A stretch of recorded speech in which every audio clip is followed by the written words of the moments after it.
Happy Star Wars Day, everyone. Today is also my birthday. Happy Star Wars Day, everyone. Today is also my birthday. Star Wars Day, everyone. Today is also my birthday. And because it's my birthday, I get to introduce you to my girlfriend. Today is also my birthday. And because it's my birthday, I get to introduce. Today is also my birthday. And because it's my birthday, I get to introduce. Also my birthday. Marcus, you don't want to do this. Let her go. Is currently holding his girlfriend hostage. Police are outside of his home. News: a man is currently holding his girlfriend hostage. Police are outside of his home waiting to go. News: a man is currently holding his girlfriend hostage. Police are. A man is currently holding his girlfriend hostage. Police are outside of his home.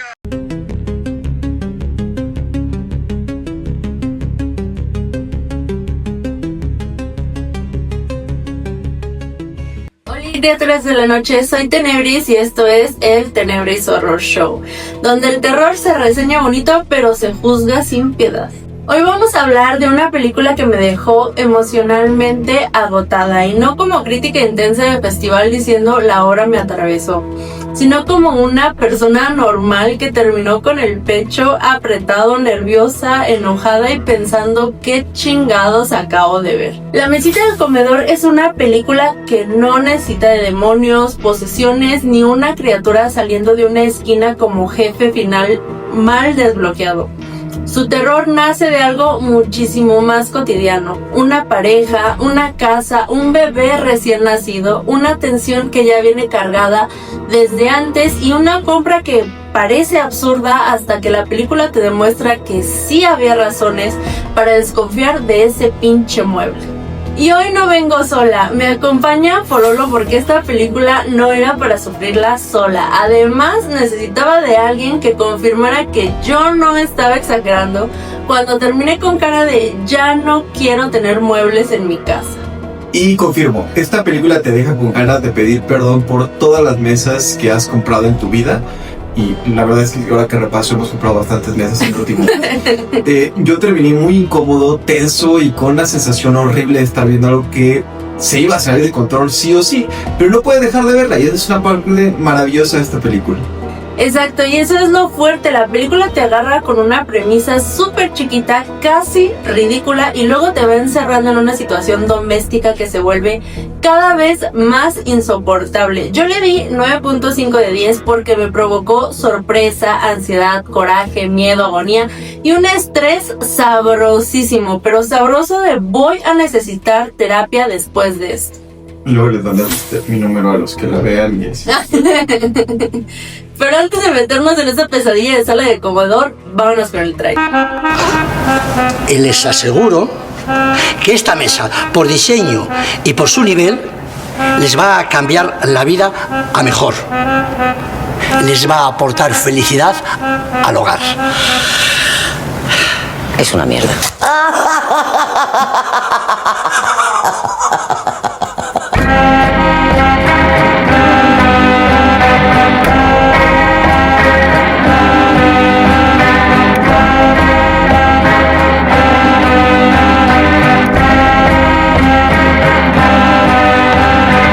A ver, ¿usted nos ve felices gracias a la puta mesita? ¿Usted cree que nos está aportando felicidad?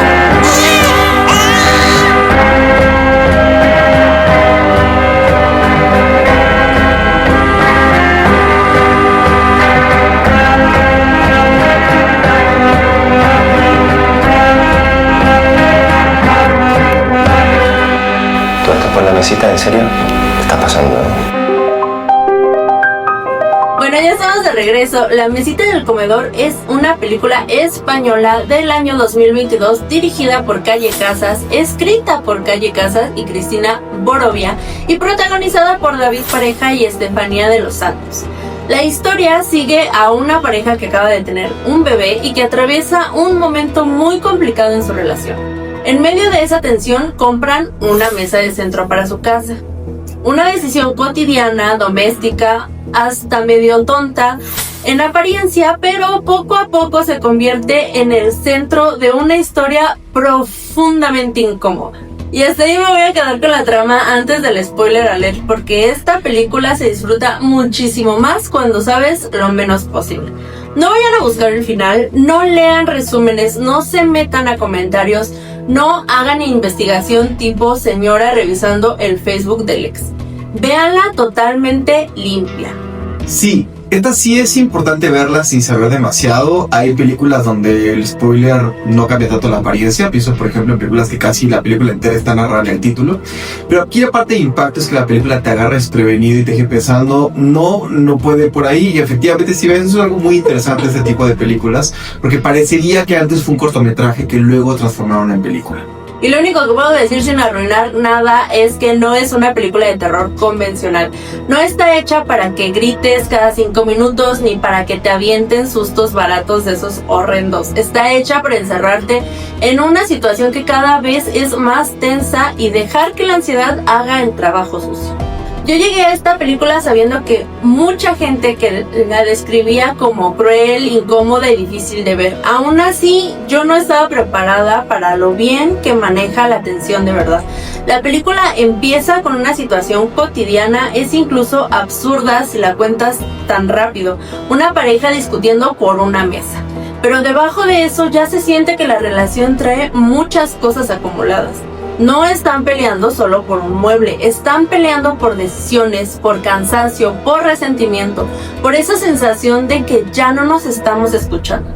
Y eso me gustó muchísimo. El terror no aparece de la nada, la incomodidad ya estaba ahí desde el principio, escondida en la forma en la que se hablan, cómo se contestan, en cómo cualquier comentario, por chiquito que sea, parece traer detrás un recibo emocional de 3 años sin pagar.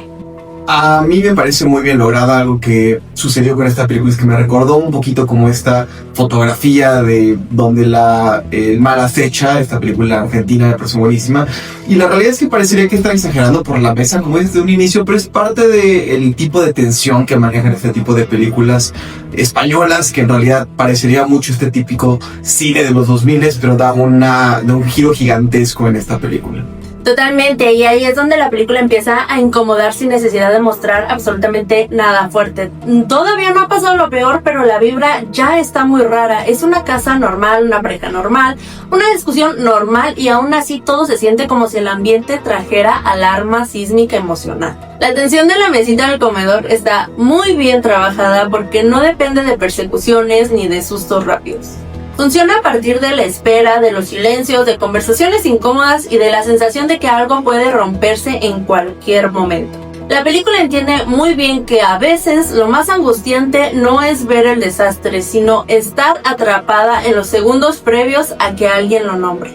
Hay algo casi cruel en la forma en que administra la información. Te deja sentada con una incomodidad creciente mientras los personajes siguen y siguen hablando, discutiendo, entrando y saliendo de escena como si la vida pudiera continuar con normalidad. Y tú, como espectador, empiezas a sentir una urgencia horrible. Quieres que alguien diga algo, que alguien pare la situación, que alguien haga lo correcto, pero la película te obliga a quedarte ahí sudando frío, viendo cómo todo se va apretando. Lo que a mí más me impactó es que no se siente una tensión de película exagerada. Yo sé que hemos venido ya de estar viendo puras películas de Blumhouse o un puro jumpscare, y se siente una tensión de esto. Ya se puso muy incómodo en una reunión familiar. Hay pocas películas que te hacen sentir incómodo. Probablemente para mí las películas de terror que más logran hacerte sentir incómodo son las que 100% vale la pena ver. Sí, sostener eso no es fácil. Si una película se pasa de lenta, te aburre. Si se pasa de obvia, pues entonces pierde fuerza. Aquí para mí el equilibrio funciona casi todo el tiempo. Llega un punto donde ya no estás viendo la película desde afuera, estás metida en esa casa, sentada en el sillón, sintiendo que tú también tienes algo que ocultar. Tengo que hablar de David Pareja porque para mí él carga la película en sus hombros. Su actuación es impresionante porque no se siente construida desde el dramatismo fácil. No parece un actor diciendo, mírenme cómo sufro. Parece una persona completamente rebasada, intentando funcionar mientras su mente se le cae a pedazos. Hay momentos en los que su rostro cuenta más que cualquier diálogo. La respiración, la mirada perdida, la torpeza al moverse, la forma en que intenta sostener una conversación normal cuando claramente ya está al borde del colapso. Todo eso vuelve a su personaje dolorosamente humano. No lo ves como un héroe ni como alguien con control. lo ves como un hombre sobreviviendo minuto a minuto, tomando decisiones desde el pánico, desde la culpa y desde la desesperación.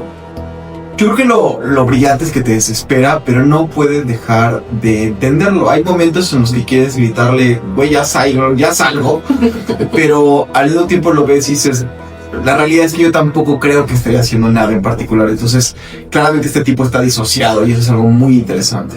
Justo, y si su actuación no funcionara, toda la película se caería como mueble mal armado de marketplace. Pero funciona tan bien que te mete en su cabeza aunque no estés de acuerdo con lo que está haciendo. Te enoja, te angustia, te desespera, pero también te deja ver a una persona destruida en tiempo real.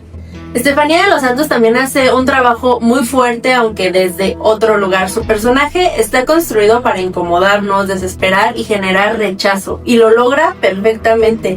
Hay momentos en los que de verdad dan ganas de decirle, señora, por favor, lea el ambiente, tantita empatía, tantita señal divina, algo. Pero esa reacción no aparece por accidente. La película quiere que sientas ese desgaste también. A mí me cagó la madre desde el principio y eso creo que es lo que la hace una gran actriz, porque también entiendes que esta relación ya viene mal, por no decir que también están teniendo un bebé casi a sus evidentes 47 años y no tienen discusiones aisladas. Cualquier persona puede tener de repente ese tipo de problema después de tanto tiempo, y la mesa solamente llegó a decir, pues voy a romper esto por fin. Y por eso funciona tan bien. La actriz logra que su presencia aumente la presión de cada escena. No cualquiera hace que una discusión por una mesa se sienta como un preludio de un apocalipsis familiar, y aquí eso es exactamente lo que pasa. La mesita del comedor sí da miedo, pero no desde el susto tradicional que estamos acostumbrados. Su miedo viene desde la ansiedad, de la culpa, de la fragilidad de una vida doméstica que puede romperse tan rápido y tan fácil. Es una película que te hace pensar en lo fácil que algo cotidiano puede convertirse en una pesadilla. Y eso me parece mucho más perturbador que varios terrores sobrenaturales. Con un demonio todavía puedes decir, bueno, esto no me va a pasar mañana en mi sala. Pero aquí el miedo está demasiado cerca de la vida real. Está en una discusión, en una mala decisión, en un objeto mal elegido, en un segundo de descuido. En la forma en la que intentamos actuar normal cuando ya no hay nada normal que sostener.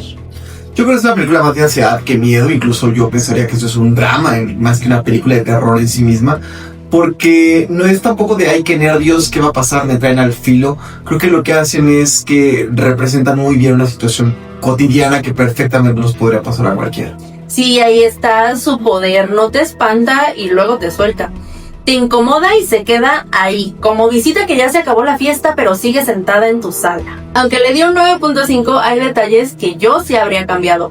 El primero tiene que ver con la música. En varias escenas sentí que la película ya tenía suficiente fuerza por sí mismo y que no necesitaba subrayar tanto la emoción con ambientación musical. El silencio, bien usado, habría sido muchísimo más brutal. Cuando una situación ya es incómoda o dolorosa, la música puede terminar diciéndole al espectador lo que debe sentir, y eso es más incómodo. Y esta película no necesitaba de eso, tenía actuaciones, tenía tensión y una premisa suficientemente fuerte para dejarnos al frente del horror sin necesidad de una guía emocional. A veces el silencio es más cabrón porque no te da dónde esconderte. También creo que algunas escenas pedían una cámara más cercana, y esta película vive en los rostros, en los ojos, en la respiración, en los cuerpos tan tensos de nuestros protagonistas. Hubo momentos donde yo quería que la cámara se quedara más tiempo con los personajes, que nos obligara a mirar el sufrimiento de cerca sin poder escapar. Y no es por morbo, sino porque las actuaciones tenían material suficiente para sostener ese golpe. Sí, hay momentos donde los autores ya están haciendo todo el trabajo. Yo creo que no es necesario de repente la música, no hace falta adornar absolutamente nada, que al final quieres retratar algo profundamente cotidiano, y es que ante un horror tan doméstico, no es como que hay un accidente en mi casa y de repente suena una canción de rock de fondo. Entonces creo que ahí comete muchos errores. Exacto, y aún así estos detalles no me arruinaron la experiencia, la verdad. Más bien me hace pensar que la película ya es buenísima, pero pudo haber sido todavía más devastadora, con decisiones más secas y más íntimas. Sin spoilers, mi recomendación es muy clara: véanla, pero véanla a ciegas. No investiguen demasiado, no lean el final, no busquen explicaciones. Entren con la menor información posible y dejen que la película haga su daño. Eso sí, también la recomendaría con una advertencia, creo que es muy importante porque es una película cruel, es angustiante y es emocionalmente pesada. Si están en un momento sensible con temas de familia, bebés, maternidad o paternidad, la verdad, véanla con muchísimo cuidado. Y no lo digo para espantar, lo digo porque la película pega muy fuerte. Y si la ven en pareja, prepárese para quedarse un rato en silencio después. No es que la película termine y diga, bueno, vamos por unos tacos. La realidad es que tengo una sensación medio extraña, sobre todo con aquellas parejas que ya tienen mucho tiempo. Sí, totalmente. Para mí es una de las experiencias más intensas que he visto recientemente dentro del terror psicológico y la comedia negra. Pero bueno, y ahora sí, hasta aquí llegamos sin spoilers. A partir de este momento vamos a hablar de lo que realmente ocurre, del golpe central de la película, del final y de lo que yo habría cambiado. Si no la han visto, pausen aquí, vean la película y regresen. En serio, no se arruinen esta experiencia. A partir de aquí hay spoilers fuertes. Vamos a hablar del giro central, de la tragedia, del final y de escenas específicas. Así que repito, si no la han visto, este es su momento de retirarse. Sí, sácate de aquí si no la has visto. La película cambia mucho si ya sabes lo que pasa, entonces no te hagas esto. Es como, hay libros, hay películas que conviene leer con una guía, te estoy leyendo una con una guía, pero este tipo de películas no la requiere, entonces no lo hagas. Ok, agarren el aire porque aquí empieza el comedor del trauma. El golpe de la mesita del comedor es devastador porque ocurre de una forma tan absurda, accidental y brutal. Jesús se queda solo con el bebé, ocurre el accidente con la mesa, el cristal se rompe y el bebé muere de una manera espantosa. Qué bonita la mesa.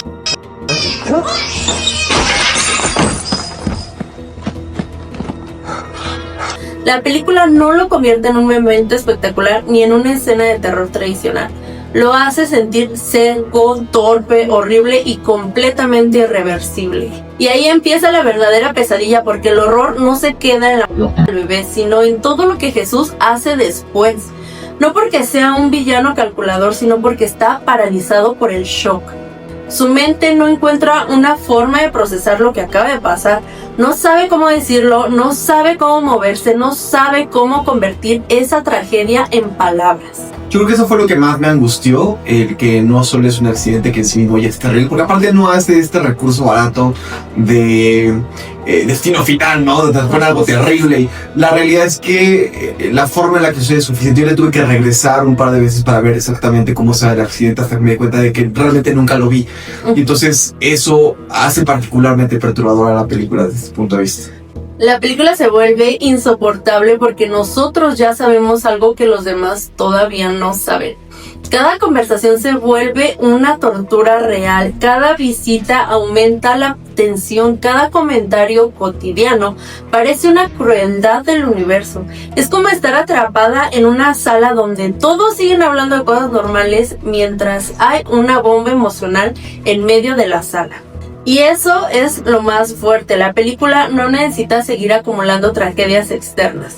Le basta con dejar a Jesús encerrado con la verdad, mientras todo alrededor continúa como si la vida todavía pudiera funcionar.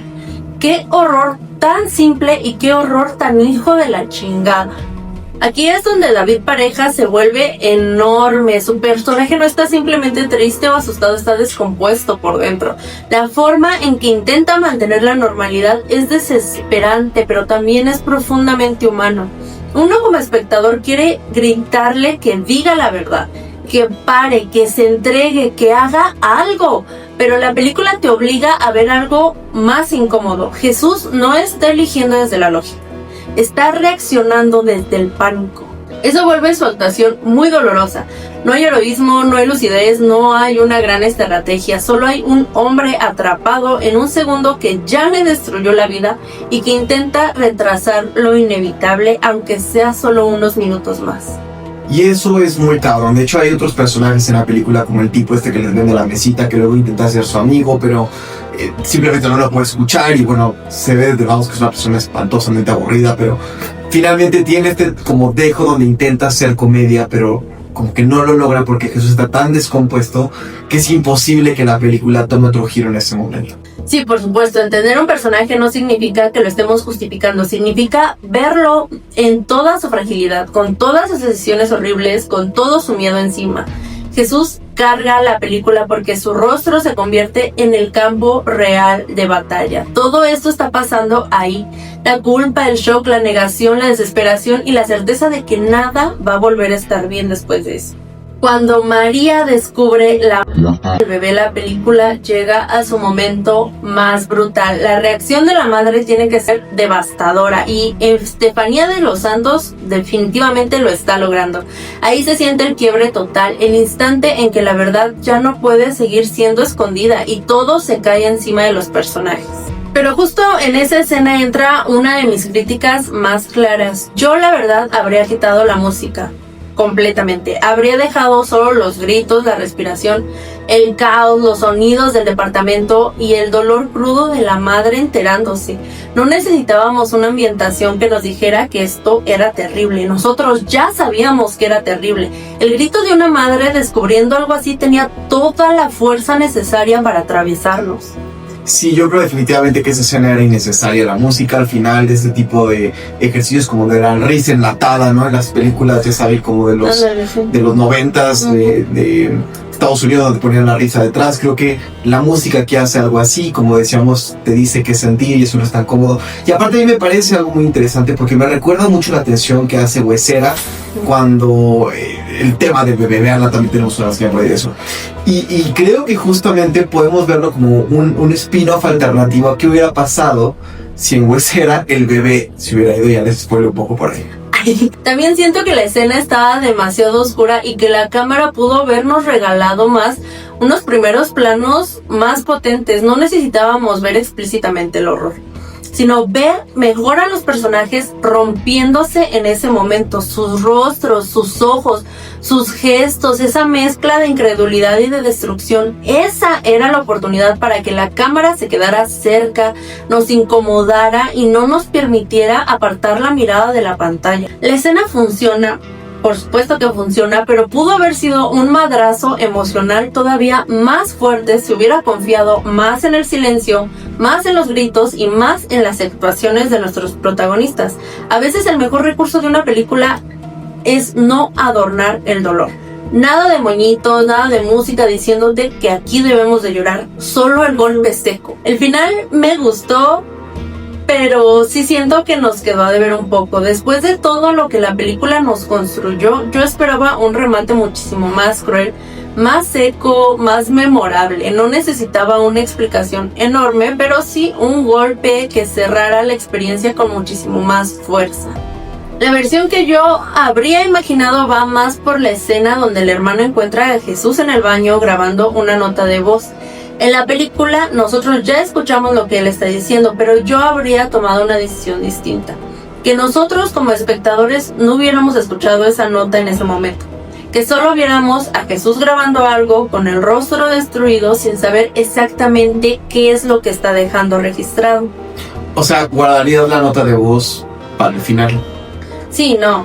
Después, ya llegado al final, los policías intentando entender qué ocurrió, el caos de esa escena, los cuerpos, las preguntas, y entonces uno de los policías encontraría el celular de Jesús en el cuerpo de Jesús, reproduciría la nota de voz y ahí mismo, al mismo tiempo que ellos, nosotros escucharíamos lo que Jesús estaba pensando hacer, lo que quería explicar, cómo intentaba darle forma a una culpa imposible de nombrar. Y justo ahí ya sería corte a negro, sin música, sin explicación extra, nada más esa nota como nuestra confesión final. Pues yo creo que ha sido muy fuerte hacerlo de ese modo. De hecho, yo creo que esta película, si hubieran hecho una mejor transición al final, probablemente hubiera ganado muchísimos más premios. Creo que incluso se hubiera ido a lo grande, si hubiera dado un mejor manejo de cámara justo al final.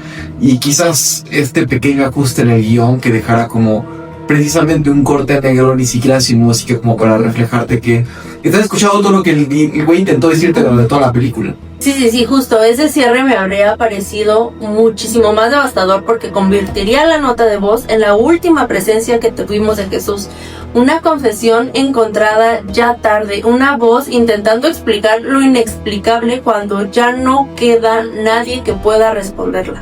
Para mí ese remate habría sido elevado todavía más una película que de por sí ya era brutal. Aún con esas críticas yo le doy un 9.5 de 10. La verdad a mí me parece una película impresionante, es cruel, es incómoda y está muy bien sostenida por las actuaciones. Pocas películas recientes me han provocado tantas sensaciones al mismo tiempo. Tuve sorpresa, nervios, ansiedad, coraje, agonía, miedo y una incomodidad que no se va rápido. Me gusta porque entiende que el terror puede salir de lo cotidiano, no necesita un monstruo para destruirte, no necesita una maldición antigua, no necesita una casa embrujada, le basta simplemente una pareja rota, una mesa horrenda y una situación imposible de reparar. También me parece admirable que una película con una premisa tan pequeñita logre sentirse tan grande emocionalmente. Todo ocurre en un espacio muy limitado, con muy pocos personajes y con un conflicto que se sostiene más por la tensión psicológica que por el espectáculo. Y eso no es fácil. Y cuando funciona, pega muchísimo más. No es una película agradable, no es una película para ver mientras cenas. De hecho, si la ves comiendo a la mesa te va a juzgar, pero sí es una película que demuestra que el terror más fuerte no siempre viene de lo sobrenatural. A veces viene de un segundo de descuido, de una mala decisión y de la imposibilidad de volver atrás. ¿Tú cuánto le darías? 7. 7 de 10. ¿Pero por qué?